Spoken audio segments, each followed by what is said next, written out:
Hello, good to see you again and welcome in our 5th video update. Today we are going to talk about our NPC systems and AI. And since it's something I don't understand at all, I will let others tell you about it. So first, Victor will talk about our NPCs, and then the guys from Charles University Computer Science Department will tell you something about AI. And by the way, the university was founded 50 years before the events in our game by the Emperor Charles IV, who is the father of the King Wenzel, which is one of the lead characters in our game.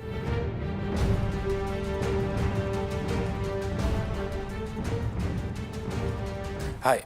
What we want to achieve here is to create a world that is living. Every NPC has some function in this world. Every NPC has some job, some hobbies, some interests. Every NPC has something we call day cycle. It means they sleep in the night, well, most of them. They wake up in the morning, eat breakfast, and then go to the work. What they actually do depends on many things, like the weather. If it's raining and he works outside, he may stay at home for now or go to the work later. Every NPC has some hobbies and interests. For example, it's evening and this guy goes to the pub. He usually goes to the pub because he loves it. Today he went to the pub and it was full. So the system looks at his other interests and tell him, okay, the pub is full, so say some bad words and go for a walk or go fishing or I don't know, or go home and stay there or go sleep earlier than usually. These interests and hobbies can even change during the gameplay. And all this system as a whole reacts to the player's action, which is a very important part because the player is some variable in the system.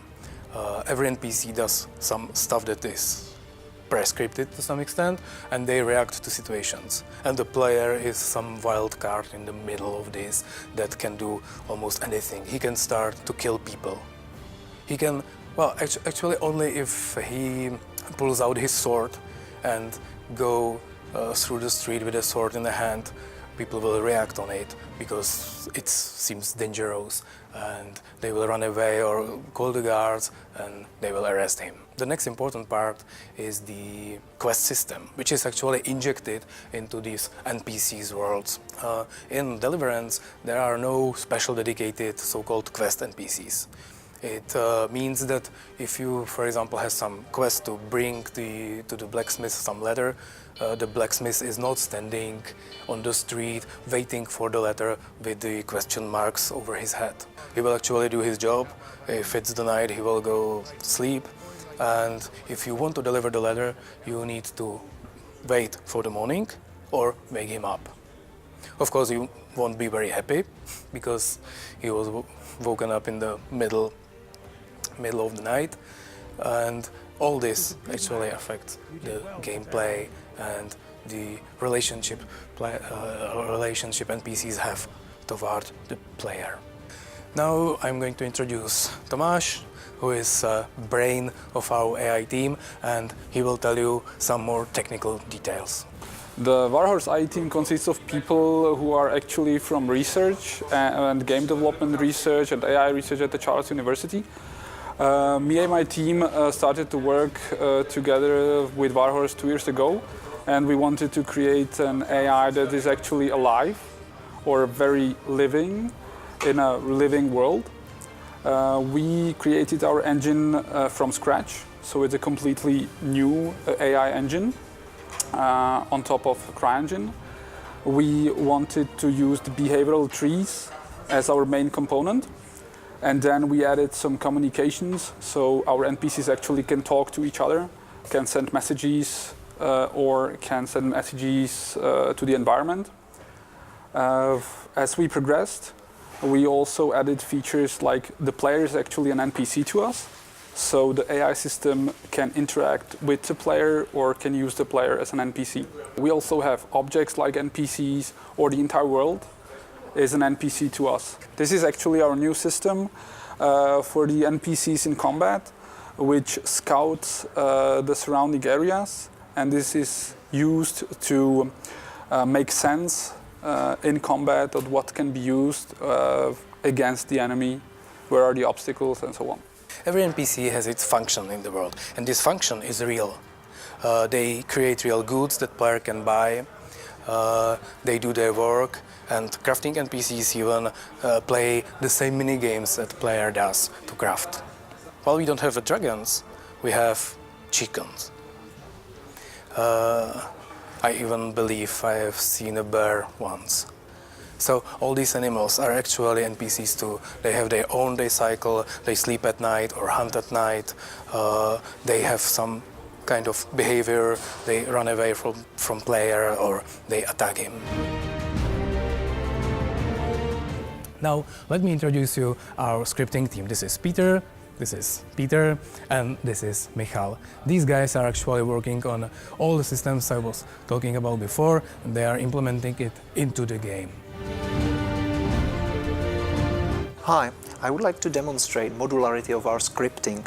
By modularity, I mean that we are able to script or program every behavior separately and then put this behavior into the mind of our NPCs. Therefore, we are not scripting the entire character, but only parts of its behavior. These modules or behaviors can be put to any character and he starts to behave according to this behavior.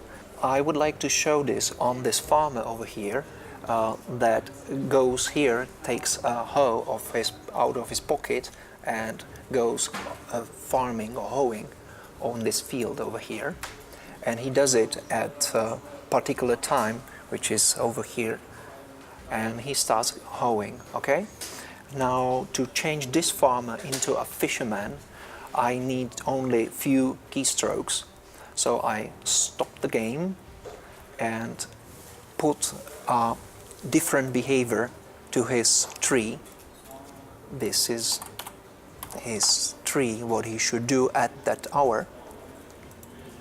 Press OK. I run the game again.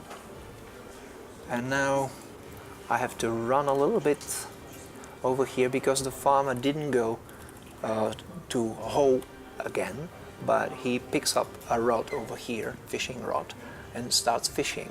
So that's the same character, only different behavior. With this, the scripting of AI is like putting Lego pieces together. Using this technique, the behaviors are like a Lego puzzle from which we can create any intricate behavior of NPCs we like. And this is it, the living medieval world in the palm of your hand. We don't want the player to be central point of the universe. There is a lot of people in Deliverance with their lives, needs, joys and troubles. And they are waiting for you. Thank you for watching, I hope you like what you saw. And next time prepare for something special because we are going to show you a playable build, the same one we showed to the publishers. It's going to be at least 30 minutes and it might even be a live stream video, so stay tuned.